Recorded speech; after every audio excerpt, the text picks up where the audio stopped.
Hi all and welcome back to What. I'm Davis. And I'm Dennis. What is the series where we take a look back at a number of YouTubers who may not be as popular as they once were. Yes, and who are these YouTubers who are less popular than they once were, Dennis? All our favorites. All our favorites. Everyone we ever loved? Yes, exactly. Oh, but that does not include the Davis and Dennis show, because you can't fall if you never stand up, which is why we do the show sitting down. Yes, indeed. Am I right? Yes, indeed. Last week we received a lovely comment from someone named Cody who said, "Barf," after presumably seeing Davis's hideous face, which is obviously nothing like mine. Mine is far lovelier. Sure, Dennis. But despite this setback, we shall plow on, just like Alfie Day's plowing on with his spending £1 a day video, despite an accidental shopping spree where he spent hundreds of pounds. Yeah, just keep on going. His courage is truly inspirational. Anyway, if you want to see more videos like this, make sure to like, subscribe if you haven't done so already. And if you have any suggestions for YouTubers or stories you'd like us to cover, then feel free to comment down below. And since we covered Jim Chapman last time, this week we thought it was only natural to cover his partner of 12 years, Tanya Burr, was described by The Telegraph as one of the UK's YouTube superstars. Yes. And is worthy of mobbing. Yes, that was probably the case back then, but I doubt it's the case anymore. I'd still mob her. That's really bad. No, I wouldn't. But also, as a member of what we'd like to call the Brit crew, Tanya was one of the personalities who exploded in popularity from around 2012 to 15 through their jovial and light-hearted content, and also constant collaboration videos with each other. It was sort of like a proto-Sway House, except there were no parties. Everyone was into scented candles and lush hauls. There was simply no drama at all, apart from Zoella using her phone while driving once. No. In fact, they all lived in their own houses as well. So actually, I guess it's nothing like the Sway House at all. Despite all that, they did have tons of collaborations, yet Tanya wasn't invited to be part of the biggest one, which is called the YouTube boy band. Why? The patriarchy, of course. Tut tut. Yep, despite the gatekeepers run by the Brit crew patriarchy, she found no glass ceiling with her subscriber count at least, reaching 3.5 million YouTube subscribers at her peak, 1 million more than her ex Jim Chapman. She's best known for her makeup videos and hauls, but as is common with older people, she later moved on to baking videos later in her career. Yes, old people love to bake. This, however, shouldn't distract from the fact that young Tanya was actually a visionary. I put her in the same category of artists as Monet, who invented modern art, or even Shakespeare, who invented the verb elbow, as into elbow somebody in the face. I missed. Yes, you did. Sorry, Shakespeare. But she was actually one of the first in her friends group to begin making the now ubiquitous vlog and makeup content.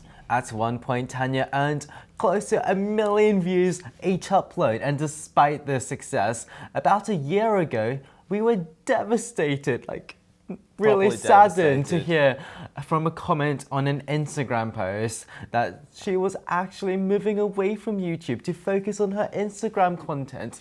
So what has she been doing since she retired from YouTube at the heady age of 30? Well, to be frank, like with many pensioners, retirement has been a little bit difficult for her. Poor Tanya. Yes, it begins with her recent interviews on tabloids like The Respected Journal, The Daily Mail. Oh, I read it every day. It's my favourite. Where she talked about her depression and split from Jim Chapman. And outside from talking to increasingly disinterested tabloids, she has been spending most of her time on two things. The first of which is her acting career. Oh yes! You know what? I really want to see her in action. You know what, Davis? I would love to see her showreel, because a showreel is like a trailer of all your most delicious acting moments condensed into one king-sized smoked jerky. You'll taste Well, a bit of it. Dennis, Stuck in my teeth. Don't I have news for you? Because her acting show reel was actually leaked and went semi-viral last year. Let's take a look, shall we? Hey, what can I get you today? Are you ready to order? Can I get a triangle of cheddar? Great. Oh dear. I was rather hoping for comments like, wow, you're acting so amazing, rather than dying of cringe. That American accent you tried in the first scene. Sideways, laughing, crying face, ×5. I wonder if she even realized there's a difference between being an actress and being an extra. And I feel a bit sorry for her. It's all so embarrassing. This is a little hard to stomach, even for fans who grew up watching Marcus Butler's French accent. Ah, yes. Do you like the door? It is a very nice door. Do you want to come inside the bedroom? French? Oui.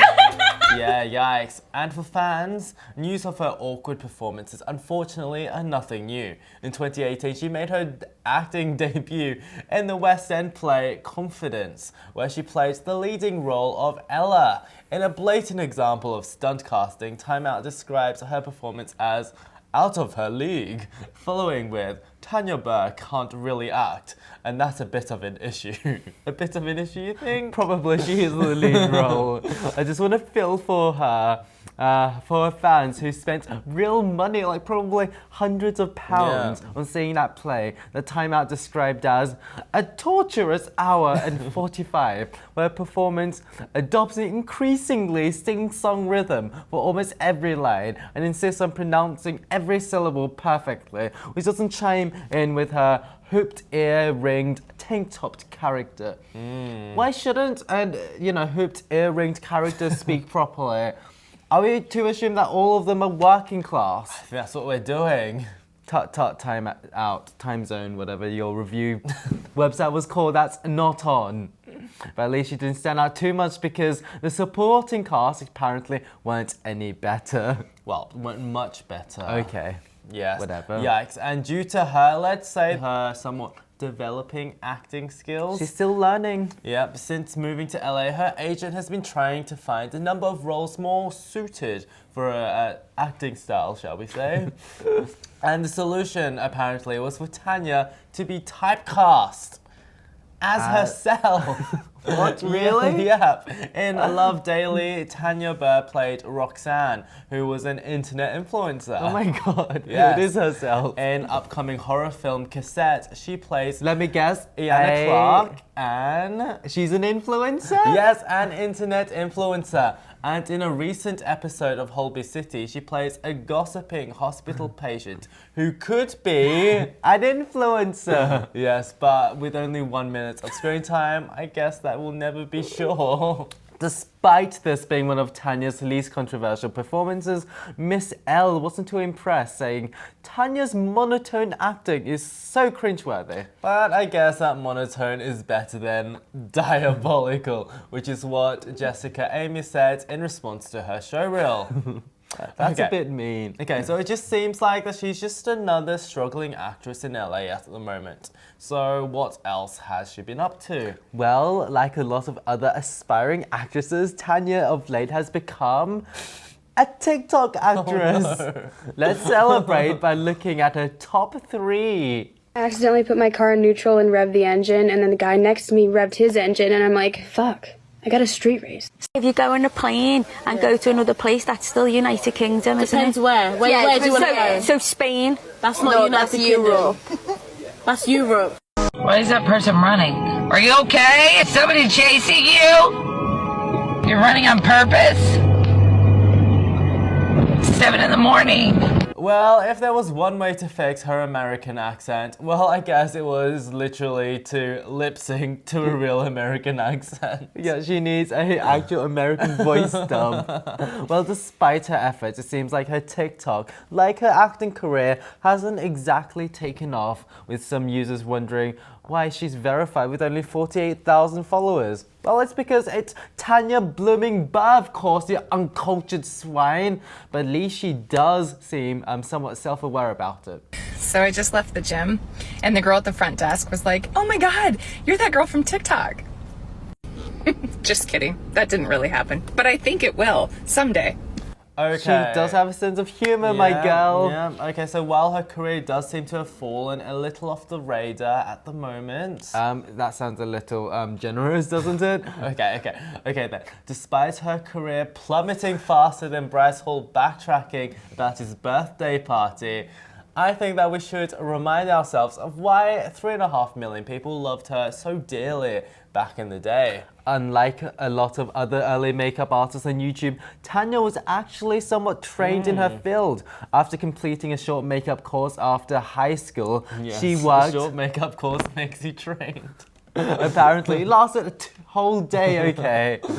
She worked the very exciting counters at a department store, which I can't pronounce. It's Gerald, or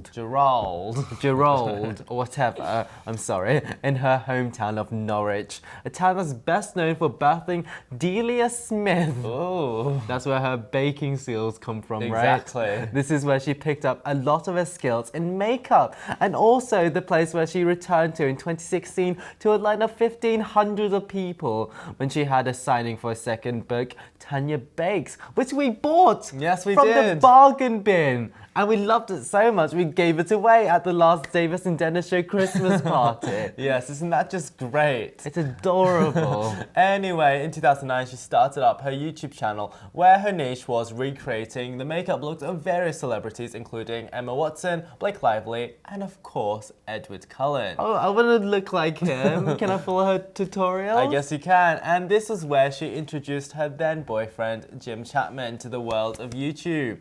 And from here, unfortunately, a lot of her videos have been delisted, privated in fact. But it was during this period where she began to establish the conventions of an early beauty vlogger with webcam video quality, Windows Movie Maker titles, liberal use of jump cuts, and a timid yet approachable personality. It's clear that it was the right content to capture the young teenage female market of the time. Yes, it was simply glorious. Also, a young Davis and Dennis thought.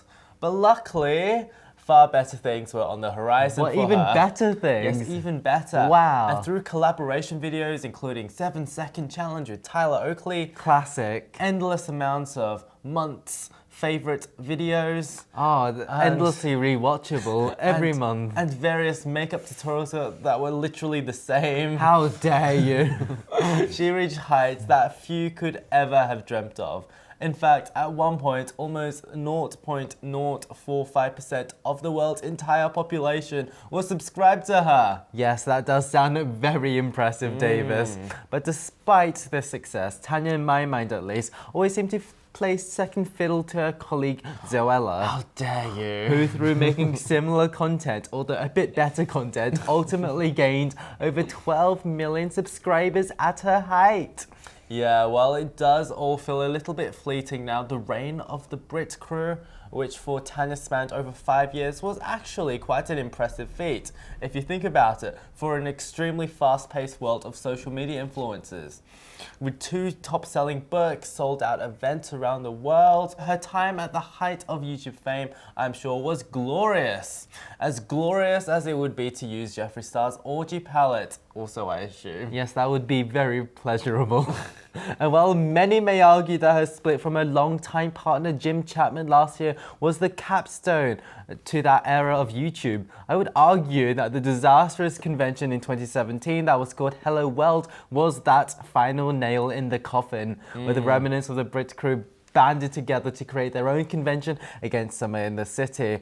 That one-off convention is now essentially viewed as the disastrous farewell tour of the Brit crew. Yeah, the drama that ensued from the terribly managed convention tore at what remained of a lot of the friendships. Most notably Louise Pentland and Zoe Sugg, unfortunately. And one by one, each member began to leave the management company that held them together, Gleam Futures, and then ultimately YouTube. I guess it's funny that Tanya's main channel at least ultimately faced the same fate as Zoella's main channel. Neglect! Yeah. Both channels still displayed healthy figures before they were discontinued in favor of other ventures. For Tanya, it was pursuing acting in LA, with Instagram and TikTok being on the side. Yes, and I feel that if Tanya were to start uploading on her channel again, her former success would be somewhat hard to come by. You're very pessimistic, Davis. Well, I believe in her. If you want to come back, I'll still be there. Well, for Probably. audiences have moved on somewhat since 2015. I haven't. In the world of top beauty influencers of today, however, the incredibly controversial Jeffree Star is very popular, and so is James Charles. They're completely at odds with the innocence and naivety of Tanya, Zoella, and Louise. Yes, those were the glory years. Quite different. Now, who knows how far her acting career will go? I think pretty far. Like, she's got still films quite coming. good, yeah. But it seems like she has chosen a path that she's too far down to really deviate from. Yes. It's probably too late to restart her YouTube properly. Yes. What are your thoughts on Tanya, however? What can she do to save her YouTube career? Let us know in the comments below. Yes, like and subscribe if you enjoyed this video, and comment down below who you would like us to cover next. I would personally want to cover myself because I'm not narcissistic at all. And on that note, Goodbye.